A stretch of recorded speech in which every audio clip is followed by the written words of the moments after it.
घाटेना प्रतिष्ठानचे मित्र आणि भारतीय जनता पार्टीचे पुण्याचे अध्यक्ष धीरजी घाटे, पुनीत बालन ट्रस्टचे पुनीत बालन, या राज्याचे क्रीडा मंत्री दत्तामामा भरणे, सर्व या ठिकाणी उपस्थित मान्यवर बंधू आणि वगैरे खूप भव्य दिव्य अशा स्पर्धा कोविडच्या आधी जवळजवळ 8-10 वर्ष धीरजी सलग का जास्त वर्ष 4 वर्ष सलग व्हायच्या. कोविडमध्ये खंड पडला आणि कोविड नंतर पुन्हा एकदा सुरू करायचं तर आपल्या सगळ्यांना माहिती धीरजींच्या घरीच घटना घडली, त्यांच्या मोठ्या बंधूंचं निधन.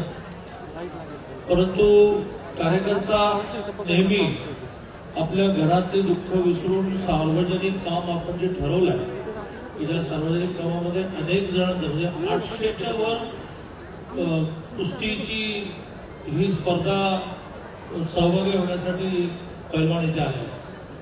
एवढ्या सगळ्यांचा विरोध झाला असता म्हणून धीरजीने ठरवलं की ही स्पर्धा जशी ठरली तशी होणार.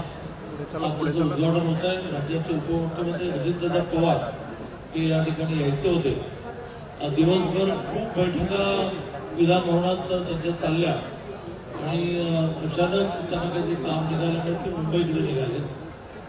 दत्तामामा हे त्यांचे सर्वार्थाने वारस आहेत, त्यामुळे ते या ठिकाणी उपस्थित आहेत. म्हणजे अजितदादाच उपस्थित आहेत. आम्ही दोघे मिळून या 3 दिवस चालणाऱ्या स्पर्धांना खूप शुभेच्छा देतो की कुठलाही तंटा बकेटा न होता या सगळ्या स्पर्धा ते पार पडाव्यात आणि सगळ्यांना त्यातून आनंद मिळावा. खूप मोठमोठी बक्षिसे आहेत. पुनीत बालन ज्याच्या मागे आहेत त्याचे तिथे काही छोटं असू शकत नाही. ते छोटं असेल तर त्यांच्या इमेजला धक्का बसेल. त्यामुळे खूप भव्य दिव्य बक्षिसे आहेत. त्याच्यामध्ये ती धार काय काय जी पहिल्यांदा मलाही असं वाटलं की मी नाहीतरी कोल्हापूरचा पैलवान आहे, आपली उतरून प्रभाव मिळते का. तर त्या दहार नावाच्या प्रसिद्ध तरुणांमध्ये पॉप्युलर असणाऱ्या जीप सेफ बक्षीस आहे.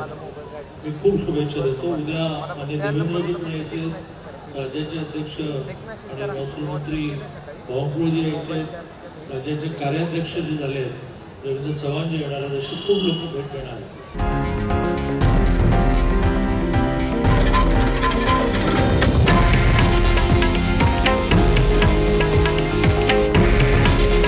हे आहे देशातील नंबर 1 न्यूज नेटवर्क आणि आपण पाहत आहात TV9 मराठी.